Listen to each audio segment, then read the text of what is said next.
Somewhere in the Kalahari Desert right now, a woman is sitting around a fire. No therapist, no medication, no diagnosis, no concept of mental health days or burnout or the specific 3 a.m. feeling of lying awake wondering what is wrong with you. She is not depressed. Neither was her mother. Neither was her grandmother. Neither was a single ancestor in her unbroken line stretching back 300,000 years. 1 in 5 people reading this right now is something broke, something specific. And it was not the brain. In 1968, a medical anthropologist named Edward Schieffelin packed his bags and moved to Papua New Guinea. He stayed for years, learned the language, ate the food, watched people grieve, fight, lose children, fall in love, survive drought. He came back with one finding that the psychiatric community noted and then quietly ignored. Clinical depression, the get out of bed impossible, feel nothing, want nothing kind, was essentially absent. Not rare, absent. But the specific chronic emptiness that now affects 280 million people worldwide simply did not exist as a community condition. He asked why. The answer took decades of research to fully form, and it had nothing to do with brain chemistry. In 2004, psychiatrist Paul Andrews at McMaster University published research that reframed everything. Depression is not a malfunction. It is a signal. Specifically, the brain's response to a precise set of environmental conditions: social disconnection, loss of meaningful role, absence of visible consequence, the specific feeling that your existence does not matter to anyone whose face you know. When those conditions appeared, the brain did something logical. It shut down forward motion, forced inward reflection,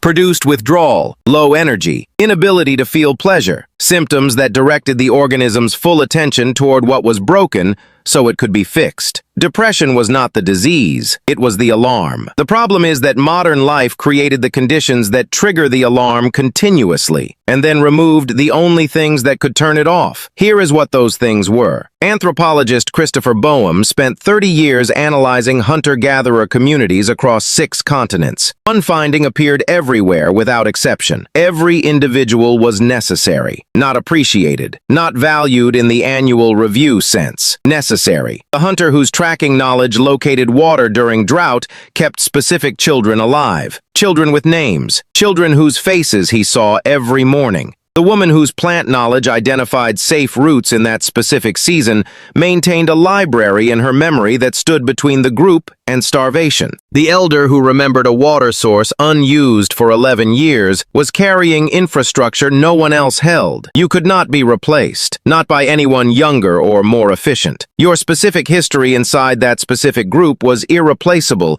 in a way that produced a daily, automatic confirmation of your necessity. Every day, without effort, without wondering if anyone noticed. Now think about your job. Think about whether you could be replaced. Think about whether the people your work affects have faces you know. For most people, that question lands like a stone. In 1992, anthropologist Polly Wiesner sat with the Jew/Hawanzi Bushmen of the Kalahari and recorded their conversations, day and night, for months. What she found was simple and devastating. During the day, 80% of conversation was practical: food, movement, planning. At night around the fire, 81% was stories, jokes, histories, dreams, fears. The entire emotional interior of the group processed collectively, nightly, in the open air, with everyone present simultaneously. No one's suffering stayed private for long. Not because they lacked privacy, because 50 people who had known your face for 20 years were sitting 3 feet away every single night. No waiting list, no 50-minute session, no appointment next Thursday, just the fire and the people,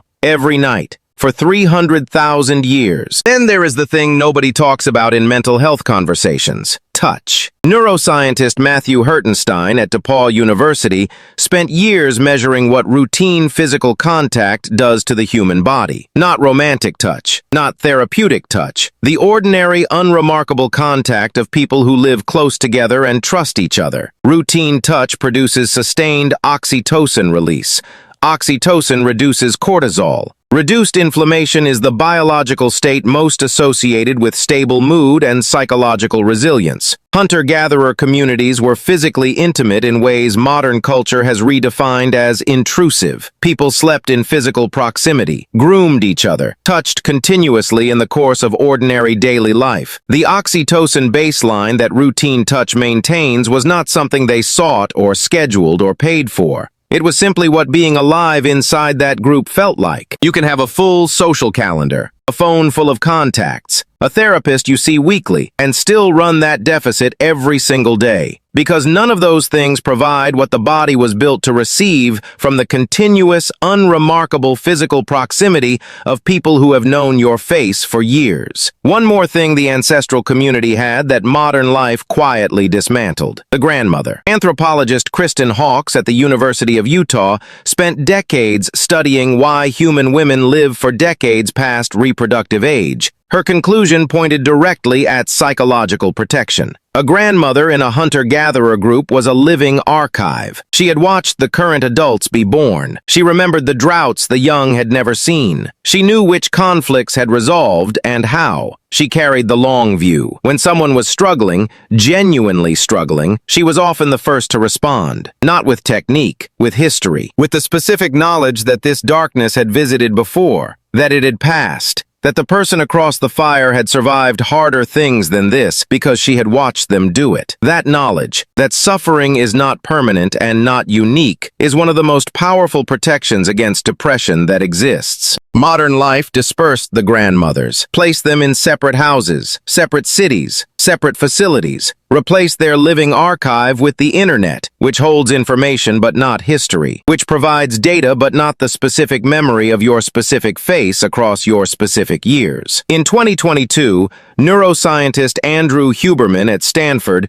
identified the precise environmental inputs whose absence the biological system registers most consistently as psychological distress. Morning sunlight within 30 minutes of waking, physical movement across varied terrain, routine touch from trusted others, work whose consequence is visible on the faces of people you love, time in natural environments. The Juhoansi woman wakes with the sun because it is the only alarm that exists. She walks miles because food does not come to her. She touches the people around her because proximity is the condition of her life. She sees the faces of the people her work feeds because they are sitting beside her. She spends her day in a world so sensory rich that the open attention which quiets rumination emerges without effort or intention. She does not do these things for her mental health. She does them because they are simply what being alive inside that world requires. You have to do them deliberately, against the current of an environment specifically designed to prevent them. The screen replaces the sunlight. The chair replaces the walk. The feed replaces the fire. The stranger's highlight reel replaces the known face. The abstract deliverable replaces the visible fed child. Every substitution runs the opposite program to the one the system was built to receive. The 280 million people living with depression right now are not weak. Their brains are not broken. The signal is correct. The assessment is accurate. Something essential is missing. The brain identified it. The brain is doing its job. The diagnosis is not wrong. The address is wrong. We have been treating the alarm instead of the fire. Ancient humans did not escape depression because they were stronger or simpler or less aware of their suffering. They escaped it because the architecture of their daily lives delivered automatically, without effort, without intention,